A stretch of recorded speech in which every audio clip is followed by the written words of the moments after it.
नमस्कार।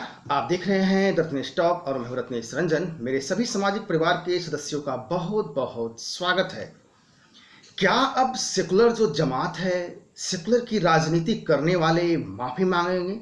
विशेष तौर पर कांग्रेस जो हमेशा आतंकियों के साथ खड़ी दिखती है, क्या एनडीटीवी और एनडीटीवी जैसे न्यूज़ चैनल माफी मांगेंगे इशरत जहां केस पर कोर्ट के फैसले के बाद?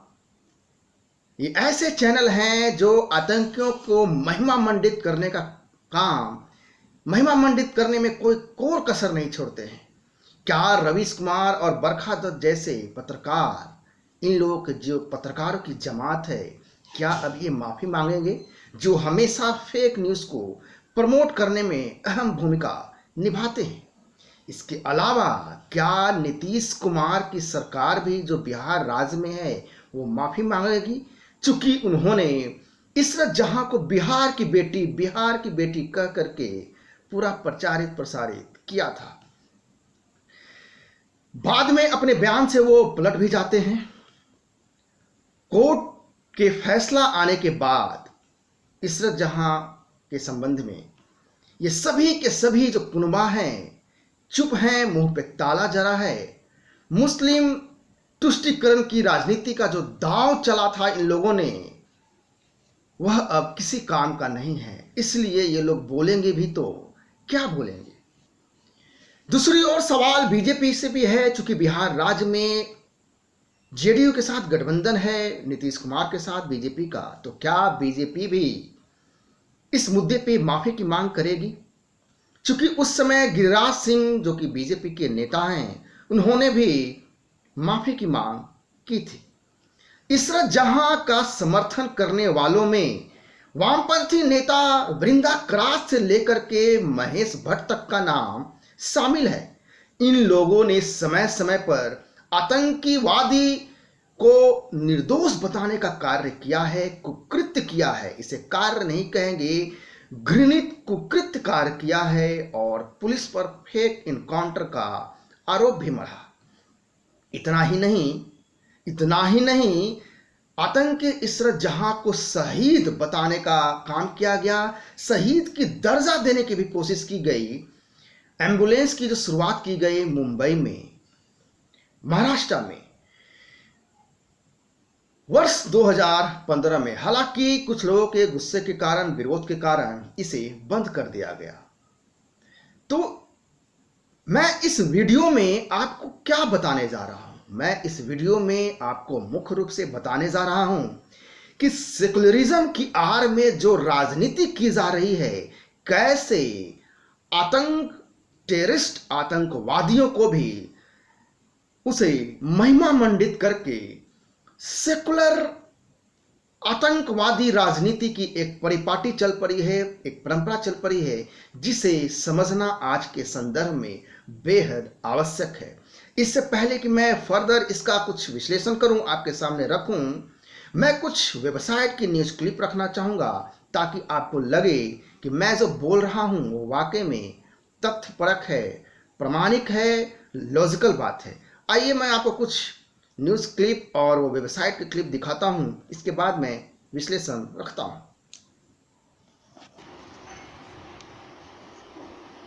नीतीश कुमार को माफी मांगनी चाहिए देश के लोगों के सामने।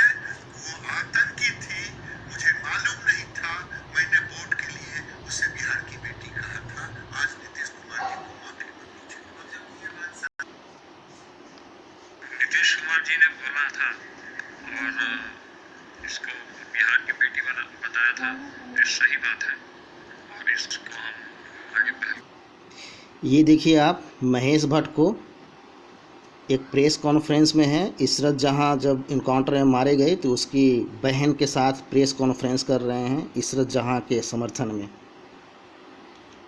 ये देखिए वृंदा करात को, यह भी एक प्रेस कॉन्फ्रेंस में है इशरत जहां के इनकाउंटर के बाद उसकी बहन के साथ उसके समर्थन में प्रेस कॉन्फ्रेंस करते हुए वृंदा करात। ये देखिए न्यूज़ क्लिप जो है, वामपंथियों की करतूत। वृंदा करात लॉन्च कर रही है इशरत जहां को शहादत का दर्जा देते हुए शहीद का दर्जा देने के लिए एक एम्बुलेंस लॉन्च करती है मुंबई में। इसे भी हमें समझना पड़ेगा।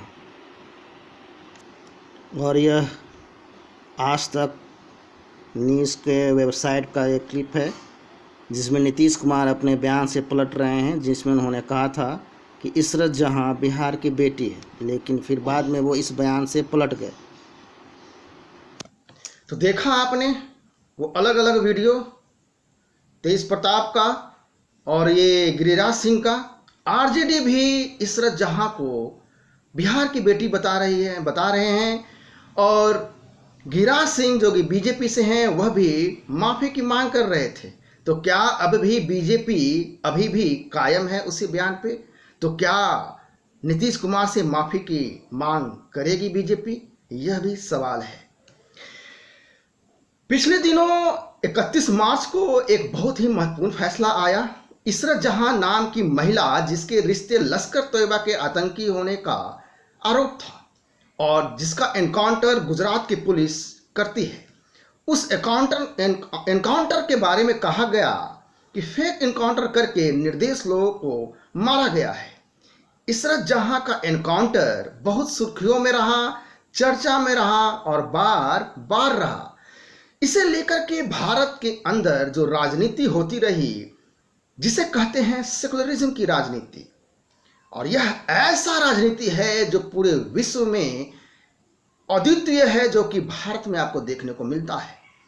वो जो सेकुलर किस्म का आतंक कह लें, आप इसे सेकुलर टेररिज्म कह लें, आप इसे सेकुलर आतंकवाद की राजनीति कह लें। अब आप कहेंगे कि सेकुलर राजनीति और आतंकवाद एक साथ कैसे जुड़ गया? जुड़ गया नहीं है, जोड़ दिया गया है। वही मैं आपको समझाना चाहता हूं और मैं पूरा कोशिश रहेगा कि तथ्य, तर्क और प्रमाणों के साथ मैं आपके सामने इसको मैं प्रूफ करूं। इसको आप थोड़ा सा ध्यान से सुने। गुजरात पुलिस को इनपुट मिलता है और वो इनपुट आईबी से मिलता है, इन्वेस्टिगेशन ब्यूरो से, कि गुजरात के सीएम और अन्य बड़े लोगों के प्राण घातक हमला किया जा सकता है। उस इनपुट के आधार पर गुजरात की पुलिस काम करती है और करना भी चाहिए था। और अहमदाबाद के बाहर एक इंडिका कार को ट्रेस किया जाता है गुजरात पुलिस के द्वारा, उस आईबी इंफॉर्मेशन के तहत। उस इंडिका कार में 4 आतंकी होने की खबर होती है जिसको गुजरात पुलिस मार गिराती है इनकाउंटर में। इसके बाद आरोप प्रत्यारोप का दौर शुरू होता है। फर्जी एनकाउंटर है जी, फेक एनकाउंटर है, एनकाउंटर सही है, एनकाउंटर गलत है। बहुत सारे विशेषज्ञ न्यूज़ चैनल में आए और बहुत सारे कॉलम लिखे गए विशेषज्ञों के द्वारा जो तथाकथित बुद्धिजीवी हैं। लेकिन इस पूरे प्रकरण में सेकुलर आतंक की राजनीति की जो शुरुआत होती है और हुई, उसे समझने की बेहद जरूरत है आज के संदर्भ में। अभी अभी बाटला हाउस कुछ दिनों पहले उस पर भी वर्डिक्ट आया है अदालत का, जिस पर आपको याद होगा कि किस तरह से सलमान खुर्शीद ने कहा था कि सोनिया गांधी फूट फूट कर रोईं, बिलख बिलख कर रोईं जब उनको बाटला हाउस इनकाउंटर का फोटो दिखाया गया। इंस्पेक्टर मोहन शर्मा की हत्या हुई थी उस इनकाउंटर में।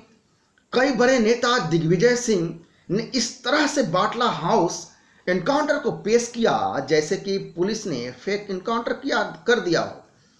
ठीक उसी तरह से जून 2004 में इसी तरह का आरोप गुजरात पुलिस पर लगा। इसके बाद 7 अधिकारियों पर आरोप लगा।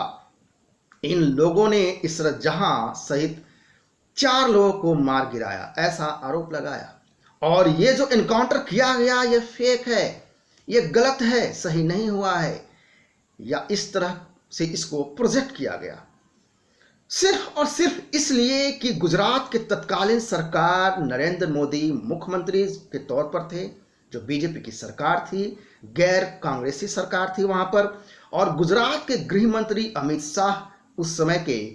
इन लोगों ने इस तरह का फेक गतिविधि चलाई है, ऐसा प्रोजेक्ट किया गया। जैसा कि मैंने आपको बताया कि इशरत जहां इनकाउंटर केस में कुल 7 अधिकारियों को आरोपित बनाया गया, जिसमें से 4 पहले ही छूट चुके थे और पिछले 31 जनवरी 2021 को बाकी बचे जो 3 अधिकारी हैं उन पर केस चल रहा था, उनको भी बरी किया गया है, मुक्त किया गया है। IPS officer GL Singhal, retired officer Tarun और तब के कमांडेंट अंजू चौधरी, ये 3 लोग बचे हुए थे।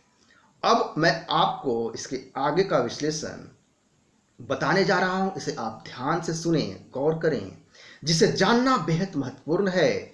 इसरत जहां मामले में पुलिस अधिकारी को बरी किया गया, सारे के सारे अधिकारी को, यह तो पूरे प्रकरण का पहला पहलू है, पहला विकल्प है। दूसरा जो पहलू है जिस पर आपको मैं गौर करवाना चाहता हूं, समझाना चाहता हूं कि कैसे सेकुलर टेररिज्म की जो राजनीति है वो भारत में चल पड़ा है। यानी कि जो मामला 2004 से लेकर के अभी तक चल रहा था वो तो अब बंद हो गया है, लेकिन फिर भी हमें यह समझने की आवश्यकता है। आपको याद होगा कि उस समय नीतीश कुमार को इसरत जहां का पापा भी कहा जाने लगा, क्योंकि उन्होंने बिहार की बेटी कह करके पूरा प्रोजेक्ट किया गया इसरत जहां को, क्योंकि नीतीश कुमार खुद ही इसरत जहां के बयान पर पलट गए। खैर, जो कोर्ट का जो डिसीजन है अभी वो आप देखें कि कोर्ट ने क्या कहा, जो कि दूसरा पहलू है उसे आप समझें, उस पर आप गौर करें। इसरत जहां एनकाउंटर फेक था ऐसा कोई प्रमाण नहीं है, यह कोर्ट कहता है। दूसरी बात, कोर्ट क्या कह रहा है, ये लोग आतंकी नहीं थे ऐसा कोई प्रमाण नहीं है। और इन्हीं 2 तथ्यों पर सीबीआई की अदालत ने तीनों पुलिस अधिकारी को बरी किया है।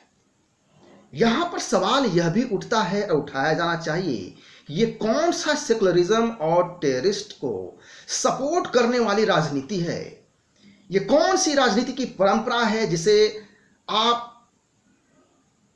जो है जिसमें खोजते हैं ये राजनीति दल कि आतंक किसने किया है और किस सरकार के दौरान किया गया है, किसके सरकार में किया गया है।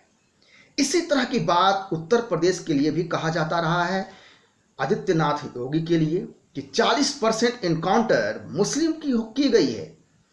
जब इस तरह की बात असदुद्दीन ओवैसी किया करता है तो समझ में आता है और समझ में आना भी चाहिए कि कांग्रेस सरकार ने इतने वर्षों से जो कहे कि एक तय प्रक्रिया के तहत बीजेपी सरकार वाले राज्य में हुआ तो तुरंत उंगली उठा दो। आप कल्पना करें कि जिस तरह से लगातार आतंकी घटना होती रही, इसरत जहां एनकाउंटर हो या दिल्ली में बाटला हाउस एनकाउंटर हो, जहां दोनों ही जगहों पे सेकुलर की राजनीति करने वाले लोग आतंकियों के पक्ष में वो खड़े दिखे। इससे ज्यादा दुर्भाग्य और शर्मनाक क्या हो सकता है। लेकिन ऐसा हुआ है जिसे राष्ट्रहित में समझने की आवश्यकता है।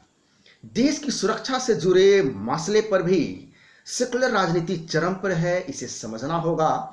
और यही कारण है कि मैंने कहा कि देश में सेकुलर आतंकवादी राजनीति की शुरुआत हो गई है।